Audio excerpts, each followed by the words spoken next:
Hey folks, Frostbite Vinny here. Say I've got a bike specific modification for you today.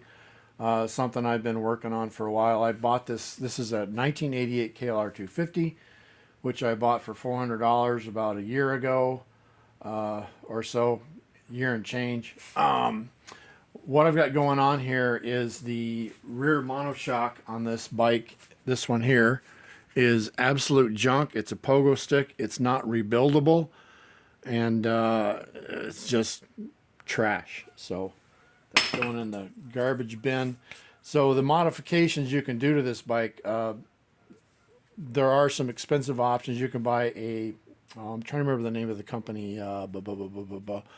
Anyways, there's a shock you can buy for this that will fit perfect stock, but it's like 800 bucks. Another one is an Italian shock you could buy, which is like 600 bucks.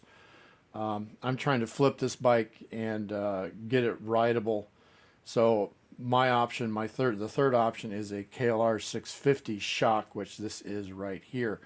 Now the problem with this shock, I'll take this out real quick, is it lowers the rear end of the bike by 1 inch, and in the stock mounting spot, like right here, come on, get in there. The stock mounting spot here, like I said, will lower the bike 1 inch. There's also interference. You can see here, there's going to be interference with the carb boot from the airbox. Also, there's going to be interference right here with the airbox. So there's a lot of issues that I got to deal with if I want to do this in an inexpensive manner. So what I had to do is, I'll take this out. I had to make a bracket to lower this shock down a bit and get it in a better position. But doing this causes other issues that I got to deal with. I have that backwards. Oh yeah, let's put it in backwards, Frostbite. Let's put this in here. This is a bracket I made on my mini mill and my lathe. It's not welded together yet. It's just loose because I'm trying to get a good fitment. Spread these apart so I can get the shock in there. Boy, there we go.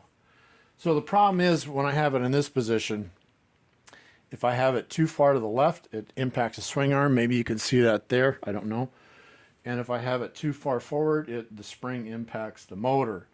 So there's a lot of funky issues I got to deal with here. So what I got to do is have the shock over far enough to the left where it doesn't impact the swing arm, and also high up enough to where high up enough and back to where it does not impact the motor. So a lot of issues I got to deal with here, and we're just going to try and struggle through this today and see how it goes. Yes. I don't know.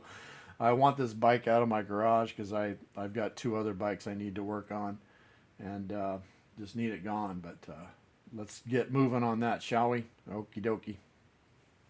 Okay, so the first order of business here is to locate this mounting hole right here, which can be a little challenging. What I'm going to be using is, it's called a transfer punch. You can see here it fits through this hole quite nicely. It's kind of, I'm a machinist, so this is kind of the set I have here for transfer punches. It goes all the way down from itty bitty to, it's kind of big. So what I need to do, like I said, I need to, where's my flashlight?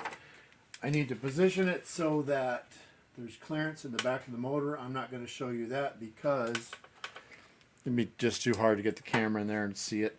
And I need space here so that the shock does not impact the swing arm. So all I'm going to do is get this as high as possible, like it is now.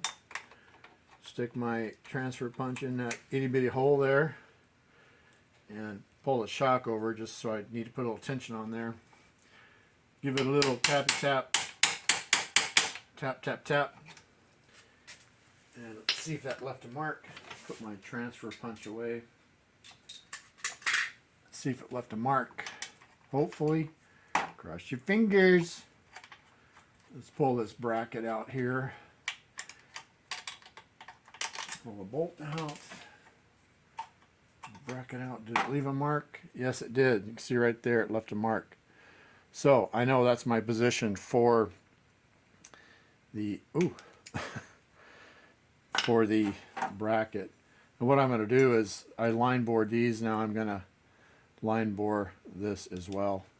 So we'll get busy on that, all right? Yepper. Okay, so I have my bracket secured. I've got, I'm going to line bore this, line drill it. I've got these clamps here just because with a lamination like this, the bottom one or top one might not be the same width, and it'll move. But let's start drilling this hole, shall we? Let's get her done.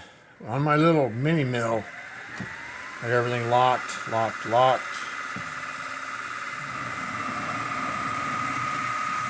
I'll be step drilling this.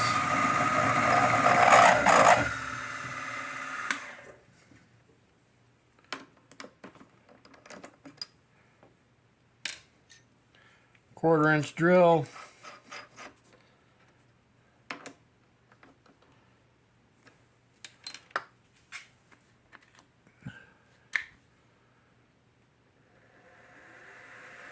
Slow her down a bit.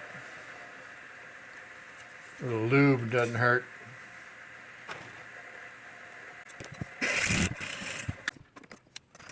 Carbide.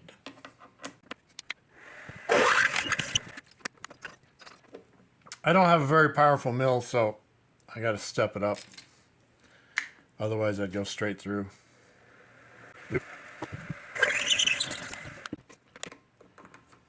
And the goal is just to get this mounting bolt through the hole. Now, I don't have a proper drill bit for this hole size. This bolt here, the mounting bolt, 10 millimeter, or I'm sorry, 12 millimeter is 469 thousandths. This is 471 thousandths. I don't recall the, I know it's metric. It's like 12.6 or 12.2, something like that. You could do this on a drill press also. I just happen to have the mill. Okay, our hole is line bored. Let's see what we can do from here. Okay, now that that's done, let's install my mounting bracket and see how my alignment is. If it's wrong or bad, my only other option is to start over. Right? Right. So I'm just going to loosely mount this in here for now. I obviously will have to weld this together, but I'm not going to do that until I know exactly where I'm going to end up. Spread these apart. Will you spread out for me? Yeah, there you go. Okay. And I have a 12 millimeter bolt right here, ready to go.